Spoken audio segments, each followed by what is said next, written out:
guys, welcome to Better Bachelor. My name is Joker with a face for radio and a voice for print. Oftentimes you guys ask me, Joker, why don't you do more videos about what will make men happy? How do men become happy bachelors? And I always say, you know what, that's up to you and what hobbies you like and what activities you like and where you see yourself going in the world. Everybody's path is not the same. But one thing that is common that tends to make men very happy is hot women and axes. Or maybe not either of that, but maybe working in the forest, working with your hands, working as a farmer or a lumberjack or somebody that's in nature, actually doing something with your hands. I do have a related article to this, but I will speak firsthand in telling you that I've been a network engineer. I've done customer service. I've worked with people. I've worked with things. I've worked with math. I've worked with data. I've worked alone, I've worked in groups. And the one thing that I found that always made me happy, that I just got great enjoyment from, is woodworking. I'd go to Home Depot or Lowe's or one of the other lumber stores.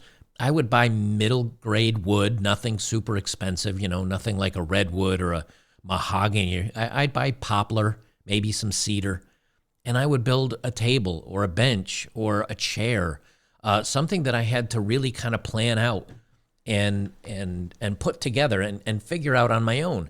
I found it very relaxing because now granted, I wasn't selling this furniture, and I wish I had a picture. I put together a really nice poplar dining room table.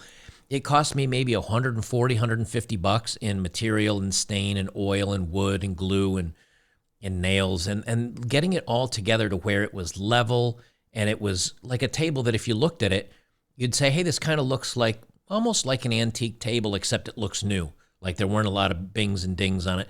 And then, of course, I went out in the garage and took a big, heavy chain and started wailing on it and taking pipes and dinging it up here and there strategically.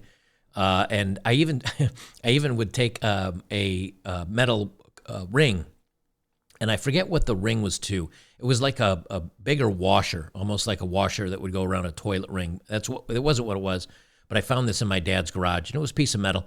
And I just took a torch to it, and I heated it up, and then I laid it on the table for a second, then took it off, so it'd leave a little bit of a burn ring. By the time I was done, it looked like an antique table. I was really excited about it. And plus, I wanted to antique it a little bit, because that way, if I didn't get something exactly perfect, that it kind of looked, you couldn't really tell that it was my fault for goofing it up. And in the end, it looked like a refinished old table that looked pretty new, and I really enjoyed it. It cost me a couple $100, and when I ended up moving away from my house and traveling around the world, I took it to a consignment shop. I ended up selling it. They sold it for like $350. I kept like $200 of it, so I broke even. But the whole point of just quietly working on the math and measuring and cutting and working on the wood was very relaxing to me.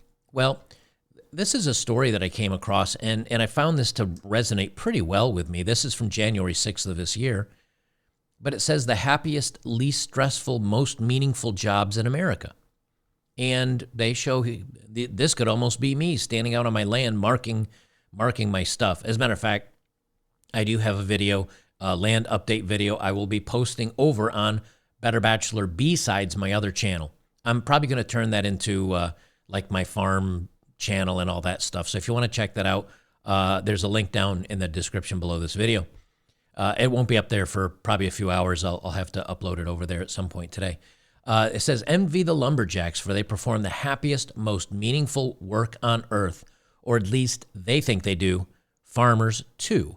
Agriculture, logging, and forestry have the highest levels of self-reported happiness and lowest levels of self-reported stress of any major industry category, according to analysis of more than 13,000 Time journalists from the Bureau of Labor Statistics American Time Use Survey. Additional reporting sharpened our focus on lumberjacks and foresters, but almost everybody who works on farms or in forests stand out. Why is this? I think you're working with animals and land and in nature. And even if a lot of farmers are very busy throughout the day, but they're their own bosses. They don't have anybody telling them they need to do things by a certain deadline. And if they drop the ball, that's on them. But also if they're very successful, that's also on them. You can see here the happiness scores. The highest is agriculture, logging, and forestry. Below that, real estate, rental, and leasing. Then they have construction. Then they have management, administrative, and waste information. But here they have the stress levels.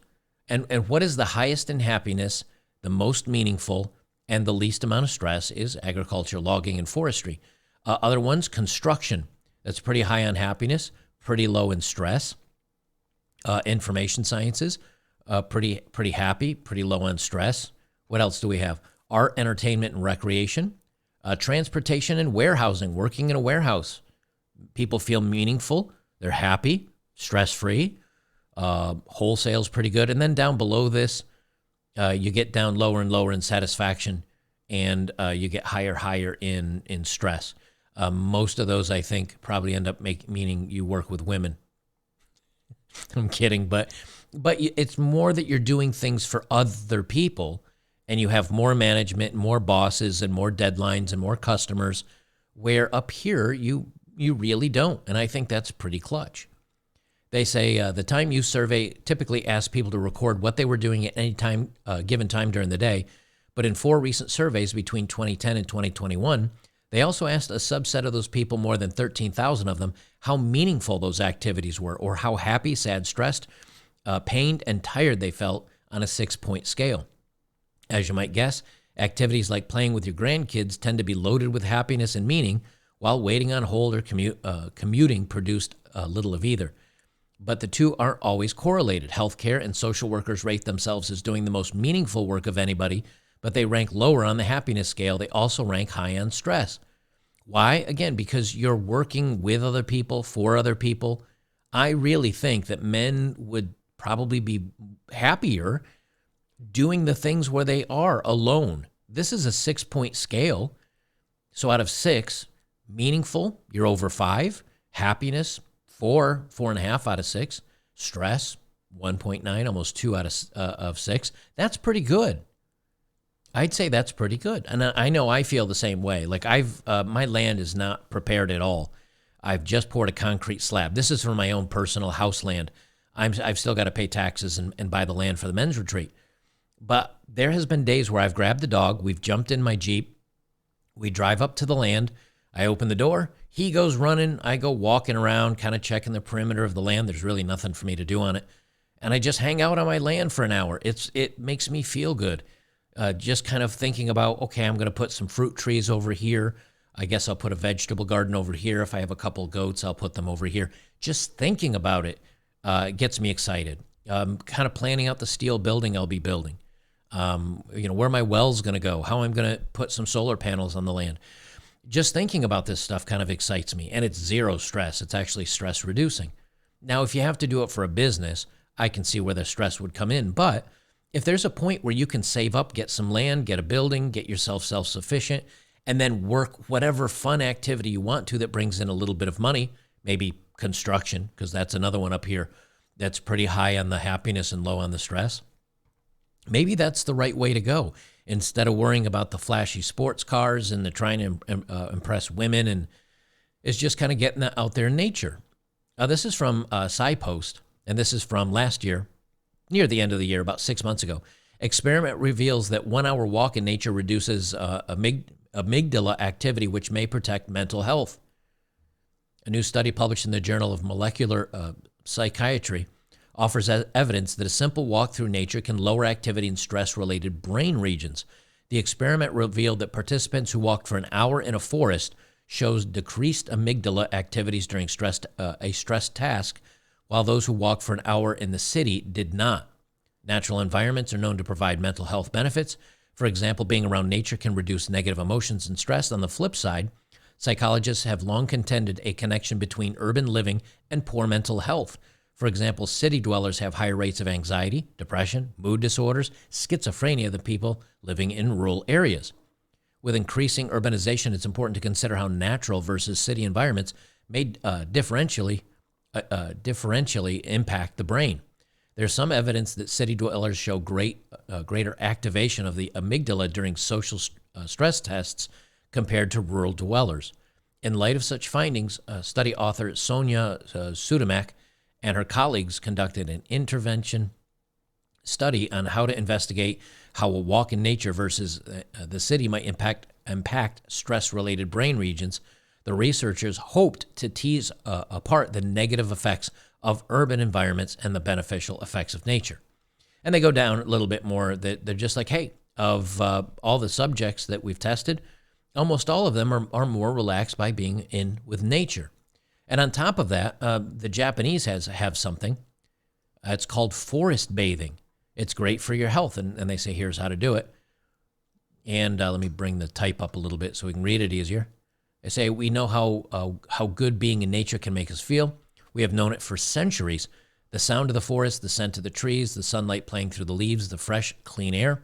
These things have given us a sense of comfort. They ease our stress and worry, help us relax and think more clearly. Being in nature can restore our mood, give us back energy and vitality. And they say in Japan, we practice something called forest bathing or shinrin-yoku. Shinrin in Japanese means forest, and yoku means bath. So shinrin-yoku means bathing in the forest atmosphere or taking in the forest through our senses. It's not exercise or hiking or jogging. It's simply being in nature.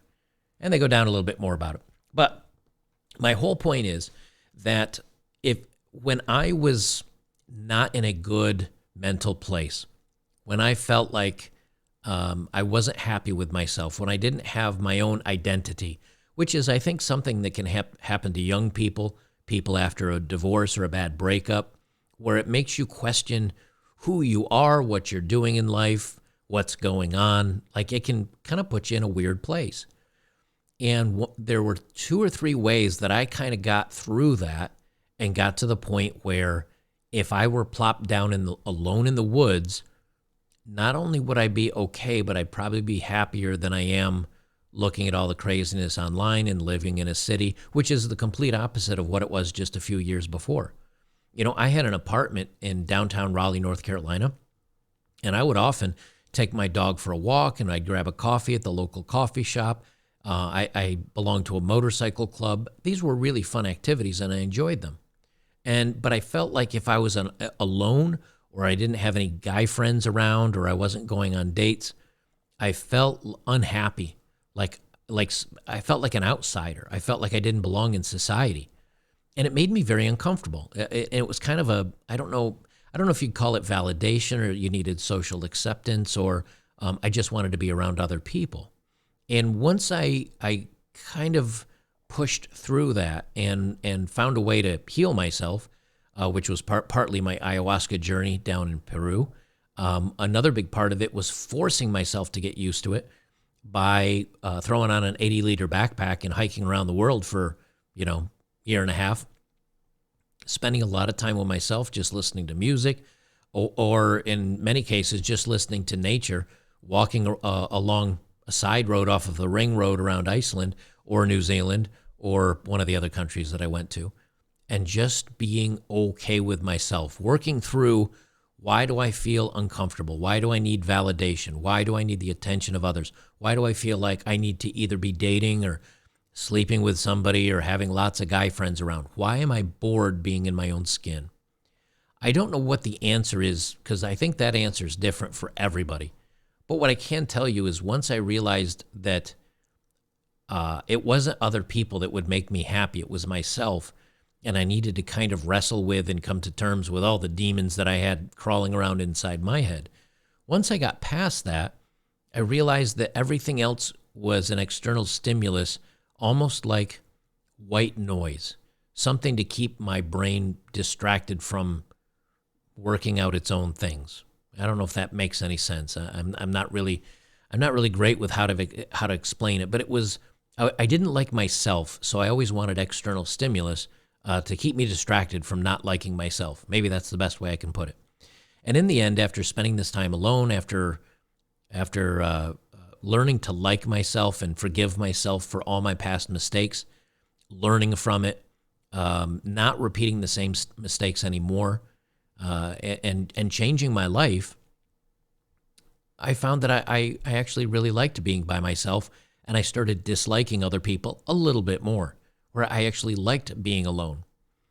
The things that I think changed for me was forgiving all the mistakes I've ever done And then from that point forward, trying not to make the same mistakes, i.e., dating just to date or without an end goal or a purpose, just hooking up with women to see if I still could, or that it would make me feel, I don't know, attractive or desired or important or something. Just getting away from all of that. And then the other thing that I changed is to make sure that I'm brutally honest with everybody. Part of what happens with a lot of people, I think, is that when you get in a place where you want to be liked by people, you tell people what you think they want to hear. And so if somebody says, "Oh, I like this," or "I like this," and you go, "Oh yeah, me too," because you want to fit in. It's what I think a lot of the male feminists do when they say, "Yeah, men are bad and white guys are bad and women are strong and other races are better than." When you start getting into that stuff, man, you're being disingenuous. You're being a yes man. And I think that actually makes you very unlikable, that you don't have your own personality, that people see you as try hard. And so one of the things I decided to do is, you know what, even if it makes me unliked or unpopular, I'm going to speak my mind and I'm going to say what I think and I'm going to be honest about it, even if it hurts other people's feelings. And I'm going to be me, which was a new concept.